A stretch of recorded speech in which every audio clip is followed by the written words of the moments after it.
Welcome back everyone. In this video, we're going to look at a broad overview of how the Quran was transmitted, and in doing so, we will present some more challenges to modern Muslim claims about its preservation. But before we get into that, let's look at the word Quran itself.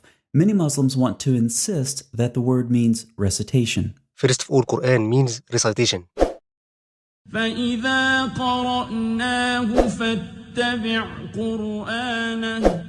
The main source for the transmission of Quran is the oral recitation. Did you catch that? They want the Quran to mean recitation and only recitation. They want to limit the possible range of definitions of the word to recitation because they feel it strengthens their case for the oral transmission of the Quran. For some reason, they believe this is where their best arguments are. However, about the word Quran, Yasir Qadhi states, the most popular opinion, and the opinion held by Tabari, is that the word Quran is derived from qara'a, which means to read, to recite. Quran thus translates as the recitation or the reading. Now this is nothing new except to some Muslim apologists, I suppose, but it's been long acknowledged that Quran can mean read or recite. Let's look at a couple examples. It's a Quran that we have revealed in portions so that you may read it. It's a discourse that can be read. It's a Quran that can be read. And it's a book of which the verses are made plain, an Arabic Quran. So translators acknowledge just what Yasir Qadhi said. Quran can mean reading or recitation. It can be used even in parallel with a book or along with the verb to read. But why the uncertainty? Quran is, I think we would agree, a fairly important word for Muslims. Why does Yasir Qadhi talk about the popular opinion for the definition of the word? Well, if we look this word up on Quran Gateway, it gets a foreign word tag. It turns out Quran is one of those foreign words of the Quran. Arthur Jeffrey, among others, has analyzed this word in depth, comparing it to other Semitic languages, concluding, in his day it was largely thought to derive from Syriac, meaning the reading, and there's little doubt that the word came to Muhammad from Christian sources. So Muslims, do not intentionally limit the definition of Quran in order to try to strengthen your case about the oral transmission of it. Do not say Quran equals recitation. Just admit that Quran is one of the foreign words of the Quran and its precise meaning may be undetermined. Now, with respect to the oral transmission of the Quran, how is this claim held up under scrutiny of recent scholarship? Islamic tradition argues that the Quran's transmission was firmly controlled by the practice of oral recitation. Doubts have been shed, however, on this traditional view. There is mounting evidence that the Quran text, or parts of it at least, must at some stage in its history have been transmitted in purely written form without the benefit of a controlling tradition of active recitation. James Bellamy states about the variant readings that he cites in his article, they're important because they prove there was no oral tradition stemming directly from the Prophet strong enough to overcome all the uncertainties inherent in the writing system. Yet another scholar, Devin Stewart, says the tradition of Quranic recitation can be shown to ignore or run roughshod over many discernible or retrievable features of the text, particularly with regard to rhyme, that must represent the oldest stage of its performance. Many of the variants may plausibly have arisen through oral transmission, many others cannot, being based on graphic and not phonic resemblance. Numerous examples are cited by these scholars. Here's one from Stewart. The transliteration shows the difference in sound, illustrating nicely Stewart's point, though of course the graphic similarities are lost in transliteration. So we have indication from the manuscripts that the oral transmission of the Quran broke down. But how early did this happen? Very early. Zayd started compiling the Quran by collecting it from leafless stalks of the day palm tree, pieces of leather and hides, and from stones and memories of men. Remember how difficult this job was. If Abu Bakr had ordered me to shift a mountain among the mountains from one place to another, it would not have been heavier for me than this ordering me to collect the Quran. Now, what was Abu Bakr thinking, making Zayd do all of this work, going and collecting the Quran from various sources?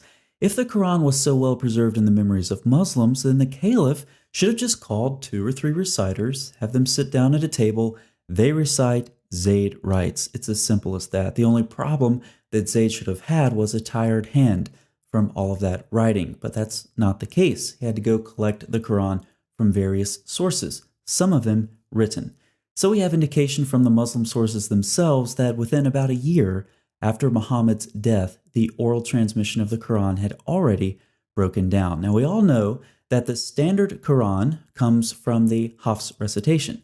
So let's take a look at the Isnad. Samuel Green made this diagram based off of the text below it, which comes from the Islamic Awareness website. Now there are several problems here, so let's talk about them. For example, we have reports that the Qurans of Ibn Masud and Ubay didn't match each other, or the modern Quran. So how could they be in the same Isnad for Hafs? But for now, I want to focus on one specific problem with this Isnad. Looking at the bottom left of the diagram, we know that Abu Bakr commissioned Zayd some point around 633, and already, about 1 year after the traditional date for Muhammad's death, Zayd already had problems collecting the Quran. And now we see the problem with this Isnad. It's incomplete. Zayd used sources, and they should have Isnads. Someone had to write the Quran on the stones that Zayd used, same for the leather and the palm stalks. What were their names? Why aren't they in the Isnad? What about the men Zayd called on? Were their memories reliable? What were their names? Why aren't they in the Isnad? From the very beginning then, we see that the Quran was fragmented. The oral transmission broke down. Zayd had to collect the Quran from various sources. But just how fragmented was it? In other words, I want to know which surahs came from where. Which surahs were written on the stones that Zayd used, for example? Surahs 1 through 5? Maybe surahs 20 through 24 came from the memories of men. Maybe surahs 30 through 40 were written on the leather hides that Zayd collected. I want to know which surahs came from where. Muslims can't tell us. They want to act like the Quran originally went back to one single source. That's not the case. Now let's go back to this Isnad and look at some of the names on the bottom. These are very big names, of course: Uthman, Ubay, Zayd, Abdul ibn Masud, and we have good reason to think that none of these readings made it through a critical period in the history of the Quran in the early 8th century. And here we go again, featuring Caliph Abdul Malik and his general al-Hajjaj. He mocked Ibn Masud, saying, "How I wonder about him. He claimed to have read the original Quran of God. I swear by God that it is just a piece of Raja's poetry of the Bedouins." He also said, "Ibn Masud is the chief of hypocrites. If I had lived in the same time as his, I would have soaked the ground with his blood." Al-Hajjaj would often threaten to kill the people of Kufa should they not cease following the reading of Ibn Masud. And he swore that he would erase Ibn Masud's reading from the Mus'haf with a rib of a swine. So let's compare and contrast the opinions on Ibn Masud. Muhammad said, "Learn the Quran from him." Al-Hajjaj said he was a chief hypocrite who should have been killed.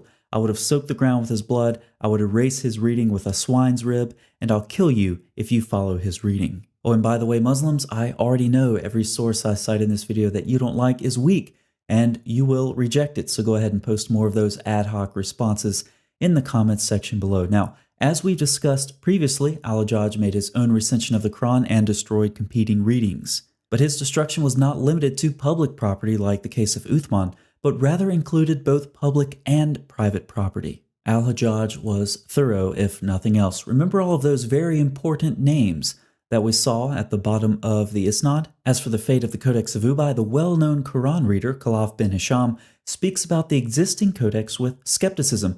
He uses the common expression yunsabu, is ascribed to. Regarding the Codex of Ibn Masud, he was similarly circumspect. In these traditions, there is no longer any mention of previous codices. Rather, there is mention of that which supposedly corresponds to the alleged reading of Ubay or Ibn Masud. In other words, codices containing the older recensions ceased to exist at the time. By the end of the 2nd century AH, any mention of an Uthmanic codex was strongly distrusted. And of course, by the end of the 8th century, as we've previously discussed for Malik bin Anas, the Uthmanic Codex has disappeared. Now, as a side note, Muslims have known about this for a long time. After all, we're reading Muslim sources.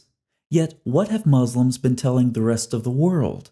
They've been telling us that they have the Uthmanic manuscripts, until recently. Muslim scholars Asanalou and Al-Takulich state that one of the most important questions of Quranic history is the whereabouts of the Mus'hafs attributed to Caliph Uthman, and whether any of them have reached the present day. Unfortunately, we do not have a positive answer to this question. In our view, this situation is one of the greatest weaknesses of the Islamic world throughout history. They further describe how they would like to publish the Topkapi manuscript as either one of Uthman's personal manuscripts or one of the manuscripts that he sent out to various cities, but they can't do that. Now, why the lack of early manuscripts, Muslims? It seems to have something to do with this cycle of recension, revision, and destruction that we see in early Islamic history.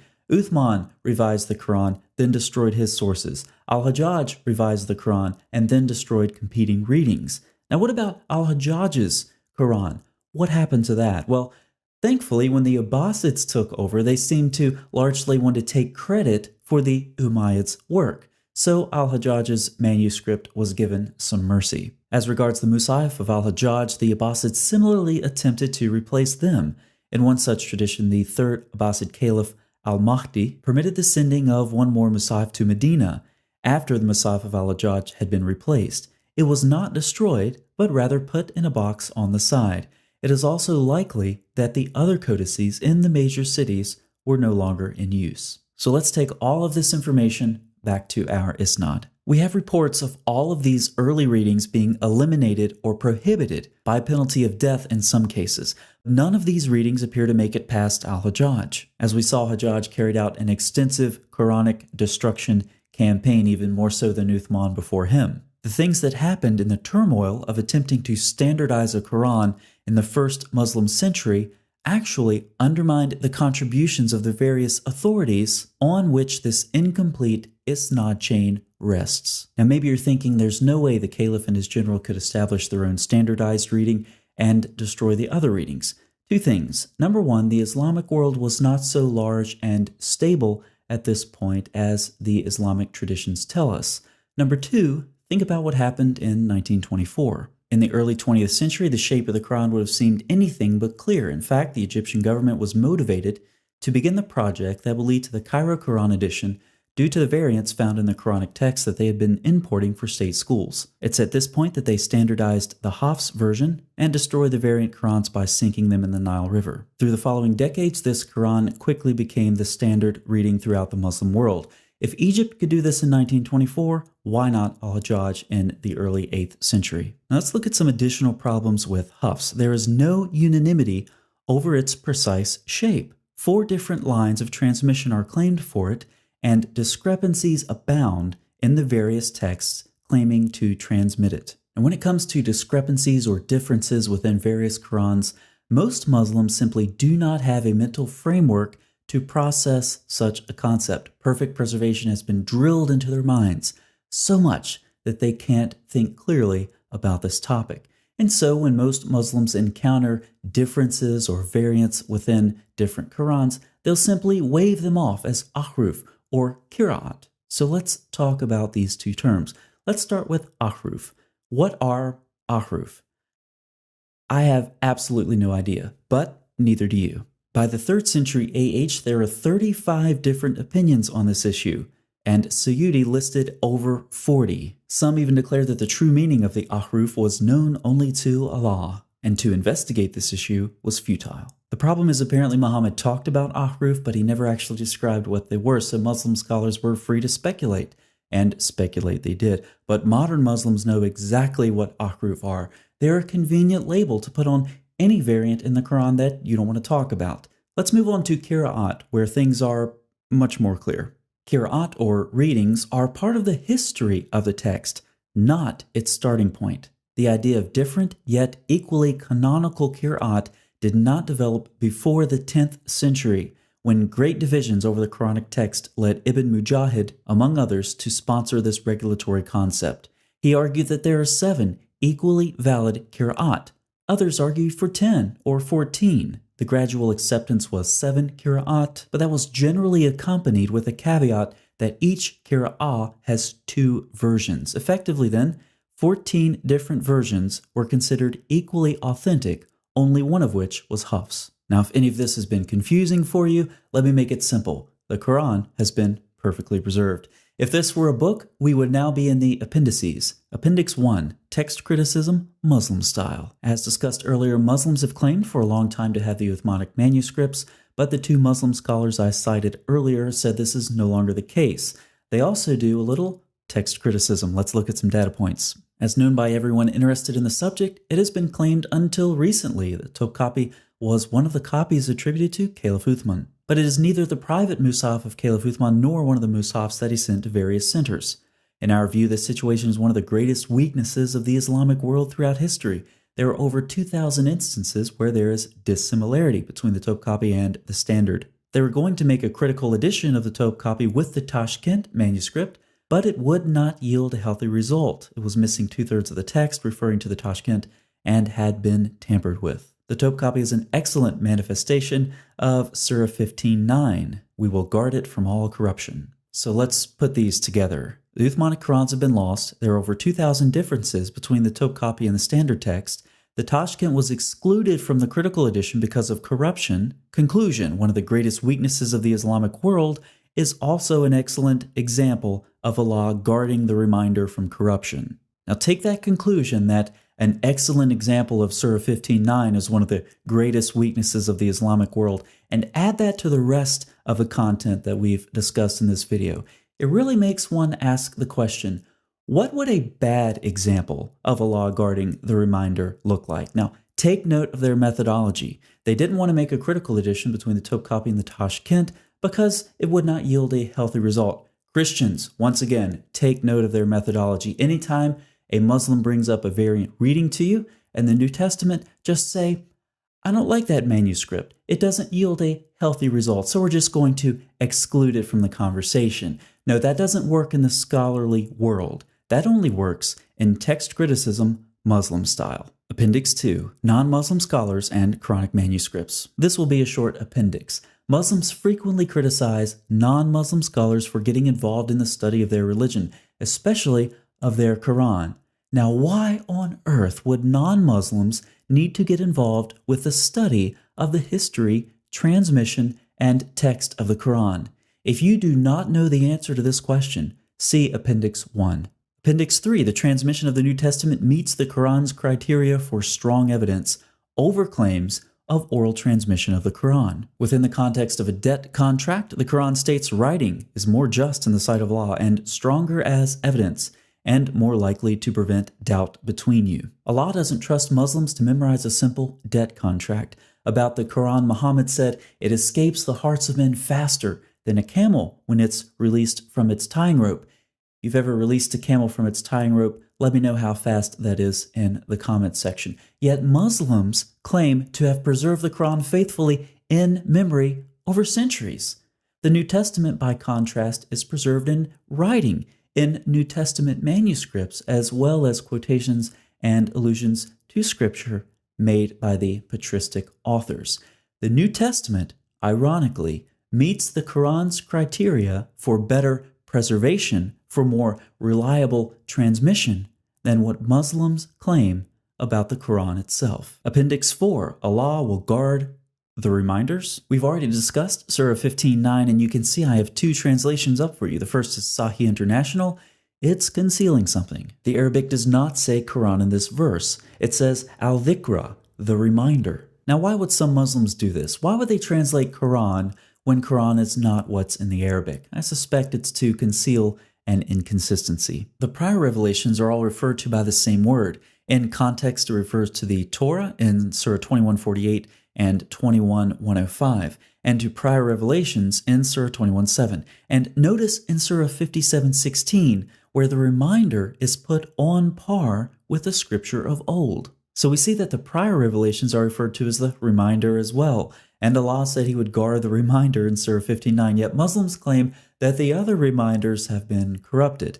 So how do we solve this problem? Ignore what the Quran says and just retranslate Surah 59 to apply only to the Quran to cover up the contradiction created by Muslims who claim the previous reminders have become corrupt in spite of Allah's protection. Appendix 5, Hafs is a liar burning in hell. The Shias love talking about this stuff. I'll put this link in a pinned comment for you. We'll just go over it briefly. Asim was reliable but weak in memorization, and we have serious statements against Hafs. According to Bukhari, he was rejected, Muslim, rejected, Anasai, rejected, not reliable, and his narrations are not written. Ibn Hanbal, rejected, rejected, rejected, rejected, liar, weak, rejected, rejected, not truthful. So with respect to Hadith, Hafs is a liar, and Muhammad said if you lie about him, then you burn in hell. So the person for whom the standard recitation of the Quran is named is a liar burning in hell. Appendix 6, you have lots of different Bibles. We have one Quran. I hear this one a lot, but let's take the New Testament for example. Catholics use this Greek New Testament. Protestants use this Greek New Testament. It's the same Greek New Testament. How many different Arabic Qurans do we have? You'd have to check with Hatun from DCCI. I've lost track. She keeps track of this. 20-something different Arabic Qurans, 30-something different Arabic Qurans. Who knows? And how many different readings do we have? We talked about this earlier. Just pick your number, 7, 10, 14. Sometimes a single reading can have 2 versions. Oh, but it's Christians with their single Greek New Testament who have a problem? I don't think so. Appendix 7. Muslims intentionally downplay the variants that led to Uthman's recension, but the differences were significant. David Powers has collected a number of traditions, and he cites the primary sources in his footnotes. You can pause your screen to read this if you like, but you have 2 groups of men differing over the consonantal skeleton of Surah 2. Hudayfa's face turned red. He stood up, ripped his tunic in 2, and declared he would ride to Uthman, and he did. He advised him about the gravity of the situation and warned that if the caliph did not take immediate action, the enemies of Islam were on the verge of striking a fatal blow to the new religion. Contrary to modern Muslim claims, the early Muslims indicate over and over that the differences in the early Qurans were severe. They were of such a nature as to cause the first Muslims to accuse one another of infidelity.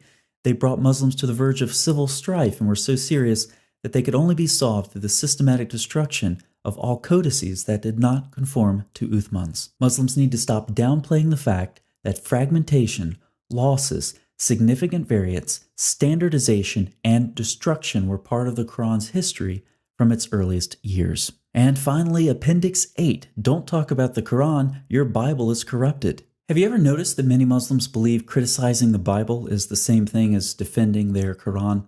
The 10th century is a really interesting period in Muslim history. You have 2 conflicting things going on at the same time. We've already seen Mujahid and other scholars, and they're forced, due to differences in the Quran, to establish equally canonical but different readings. On the other hand, the eternal Quran is winning the debate over the created Quran. Now, as the Quran becomes eternal and this becomes part of Orthodox Sunni doctrine, one can easily see how it would be heretical to subject the Quran to critical scrutiny. As it becomes eternal, as this doctrine becomes orthodox, the Quran somehow becomes conflated with the attributes of Allah. And so Muslim scholars instead turn their attention away from the Quran to the scriptures of the Jews and the Christians, and they begin developing their polemics. So when we see modern Muslims today exempting their own scriptures from critical scrutiny, but subjecting the scriptures of the Jews and the Christians to the same, we see them reflecting theological presuppositions and methodologies that have been deeply embedded in the Muslim mind for centuries. See you next time.